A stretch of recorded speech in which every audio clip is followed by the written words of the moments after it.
Türkiyədə baş verən məktəb hücumlarına görə türklərin serialları və oyunları səbəb göstərməsi çox absurddur. Mən də Türkiyədə oxuyuram və orada ikinci təhsilimi alıram. Azərbaycanlı gənc yeniyetmə oğlanların əksəriyyəti türk seriallarına baxıb və onlarla da böyüyür. Elə içi mən qarışıq.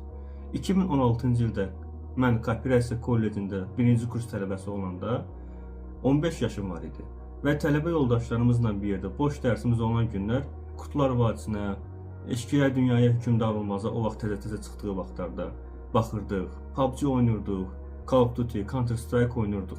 Day əlimizə Winchester götürüb sağa sola güllə atmırdıq yəni. Və ya buna oxşar fikirlərimiz və ya ideyalarımız da yox idi. Birincisi, bir uşağın olduğu evdə niyə bir silah əl çatan şəkildə bir yerə qoyulsun? Bir yeniyetmə gəncin psixoloji problemlərinin olmasını erkən yaşda təyin eləmək, müəyyən eləmək, anlamaq bütün bu hadisələrin qarşısını ala bilər. Sağlam bir psixologiya və travmaya sahib olmayan bir yeniyetmə gənc nəyə görə bir serialdan və ya oyundan təsirlənib, niyə bu cür əməllər törətmək istəsin ki?